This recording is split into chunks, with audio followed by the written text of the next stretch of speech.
Ngayon, puntahan natin yung bake shop house. Let's exit sa Team Chachoy exit D1. Then, akyat tayo dito. Then, turn left. Ay, right. Right pala. Dito. Tapos dyan, tawid tayo dyan.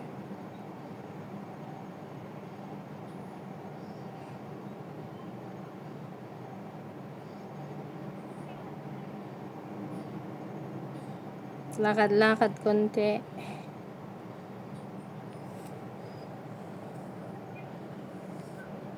Sige pa, lakad pa. Tapos may tawiran dyan.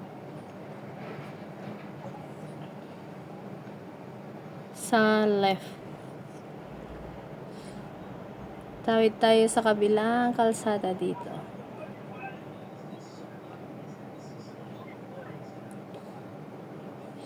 Tawid tayo dyan.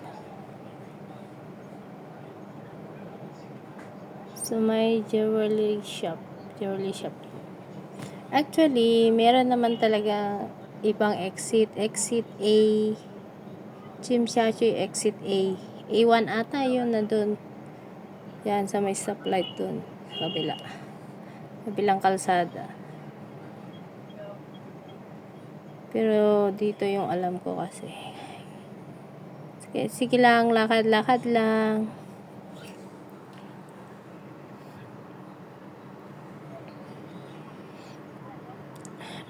Ito mga 5 minutes lang siguro tong walk. Mabagal lang tayong maglakad dito. Ito, unang street. Tawid muna tayo dito.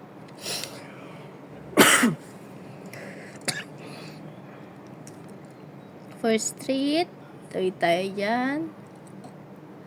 Tapos, lakad tayo. Makikita mo yan. Emperor. Jewelry. Tapos, hanggang dun sa may 7-Eleven. Ito yung second street na dito. Tapos, pagdating mo dito sa kanto dito, turn left. Dito sa may blue. Mag-turn left ka dito. Sa may money exchange.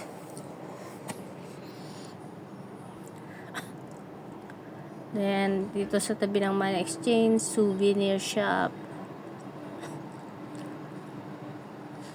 So, souvenir shop, kung gusto yung bumili mga souvenir dito.